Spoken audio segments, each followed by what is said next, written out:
The breaking news this morning is that the economy grew by more than expected in the first 3 months of the year. It's 0.7% of growth, according to the Office for National Statistics. But that's the period just before Trump's tariffs and before the rise in employers' national insurance and minimum wage came into effect. So let's speak to the Treasury Minister, Emma Reynolds. Very good morning to you. Morning. The Chancellor, your boss, Rachel Reeves, says that the figures show there is more to do. What more can you do? Well, firstly, let me say we are pleased with the figures because 0.7% for the first quarter means that the UK is now the fastest growing economy in the G7. But yes, obviously, the Chancellor is right that we've got more to do because we need to make sure that people are feeling this in terms of their living standards and that there's more money in people's pockets, and also that we continue to kickstart economic growth so that we can bring in the tax revenues to invest in our public services, in particular in the NHS. OK, so let's put the good news to one side. Good Morning Britain has seen this letter written, we understand, by around 100 of your own MPs. It's to the Chief Whip saying that they regret they are unable to support the bill, which is going to make changes to personal independence payment and universal credit. They're very concerned about changes to PIP eligibility and freezing and reducing the health component of universal credit. While you might have good news on the economy, there are some people petrified that they're about to get poorer. And 100 of your own MPs are concerned. How do you respond to that? Well, look, the welfare system needs reform. We need to make sure that we protect the safety net that is essential for vulnerable people across the country. We are the Labour Party, we're the party of work, but also dignity for the most vulnerable. So we are reforming the system in a way that ensures that we protect the most vulnerable. The changes to personal independence payments are necessary because we're seeing far too many young people not in employment, education or training. 1 in 8 young people in that situation. That's not sustainable. It's not good for them either. And we're also seeing So you're defying your own backbenchers on this, the 100 who've signed this letter. Look, there's no course correct on these changes to PIP because we've already heard there's no change to withdrawing winter fuel payment to most pensioners, and you're going to stick to your guns on PIP as well. Well, the government has set out our plans and we will continue to discuss them with backbenchers. Government is always about those discussions with colleagues in our party. We have a large majority, of course, and we need to ensure that we continue to discuss what are very sensitive issues with colleagues. But what I want to put across is that those people who have lifelong conditions, deteriorating health conditions, will no longer be reassessed because it is completely pointless. We're also, which recognises the dignity of those people.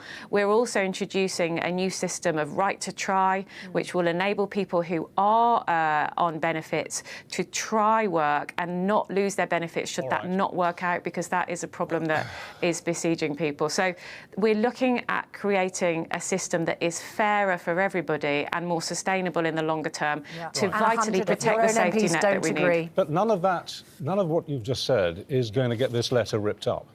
The letter's being sent to the Chief Whip. You've only been in power for a few months, and you've got a backbench rebellion of it's actually over 100. Over 100 MPs, not just moaning in the corridors and in the lobby rooms, but actually writing a letter. It's in direct defiance of the Prime Minister. That's not a good start, is it?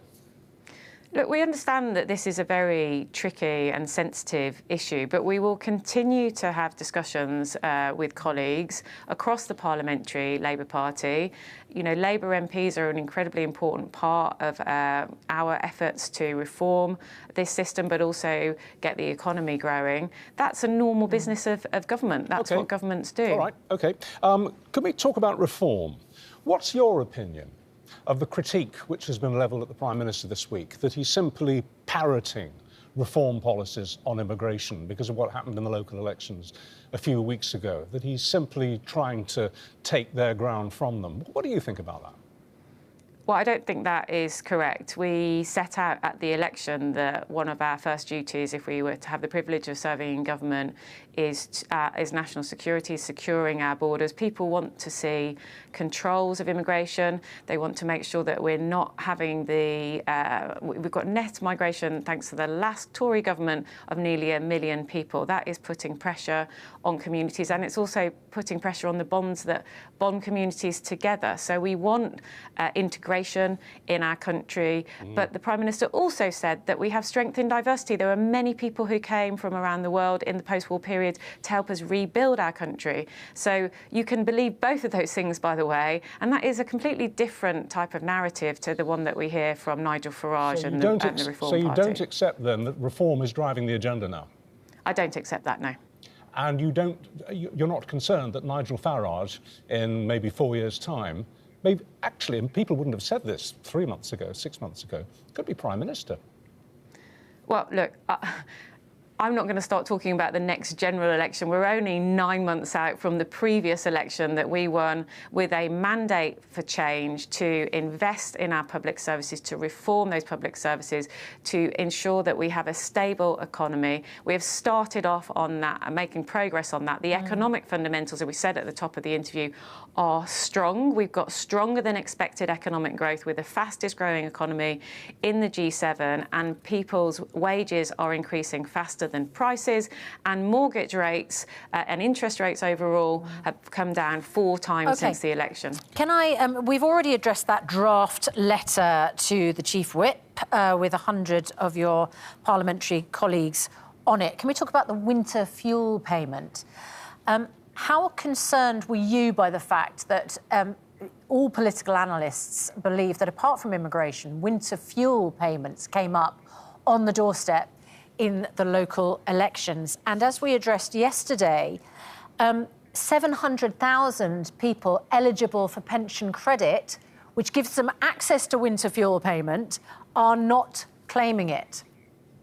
Well, we've seen a big uptick in applications for pension credit and, in fact, a big increase in the numbers now being awarded pension credit. Under the last government, we didn't see the kind of effort that our government has put in, and in my previous job as Pensions Minister, I was in charge of that. So I'm glad to see that, because obviously if people are able to get pension credit, they're eligible for winter fuel. Well, as I understand it, the numbers have gone from 800,000 who are eligible and not claiming to 700,000 who are eligible and not claiming. Yeah, but that is still a major decrease. Yeah. I mean, no, it's fantastic. But there's still 700, that the majority, huge majority, who are eligible are still not claiming. So what are you doing to make sure that they get this benefit, which is politically so sensitive, and obviously not getting contributes to, you know, not living with financial support? Well, let me say the estimates are based on surveys and then extrapolated out. I've looked at these numbers in great detail. You don't but believe actually, the number? would you? Well, the 800,000 is at the upper end of the estimate. We don't know for sure exactly how many people are eligible, because they are based on surveys, because it's quite a complicated thing to calculate pension credit. But we have processed many thousands of applications and now brought that number down. That's still a substantial decrease. But the other thing I would say in terms of pensioners is we are protecting the triple lock. The Shadow Chancellor, Mel Stride, has said that the triple lock is unsustainable. We have protected it, which means that pensioners will be up to £1,900 better off over the course of this Parliament, which is a much more significant amount of money than the winter fuel payment over that period. Can we just finish quickly? Can I just inform you that we have had on this programme in the last 2 hours an enormous response from people who watch to a discussion we had about what's happening with our prisons, specifically the proposal which the government has put forward that prisoners who are allowed out on parole, who breached their parole conditions, instead of going back to prison and serving the rest of their sentence, which is what the system has always been, it's been changed that they only go back for 28 days. They go back for actually less than a calendar month, and then they're released again. This is causing huge anger out there. What's your feeling about it?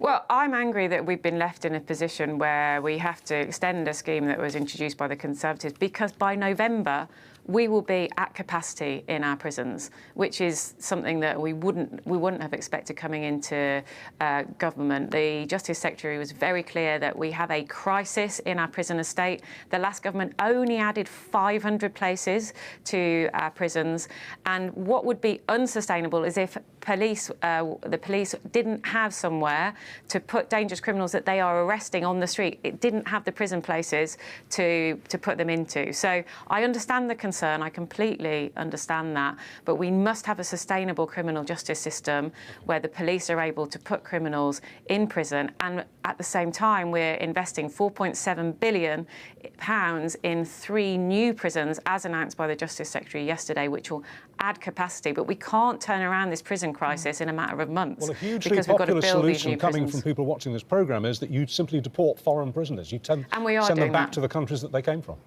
We are doing that, and we're making progress on that. We've deported over 3,000 foreign criminals, 1,800 of whom have been in custody. That's a 16% increase on the previous 12 months. But obviously the problems are much broader than that, and we need to address prison capacity, which we're making a start on. But we inherited a situation and a prison system that was in absolute crisis. Emma Reynolds, thank you very much for your time this morning. Thank you.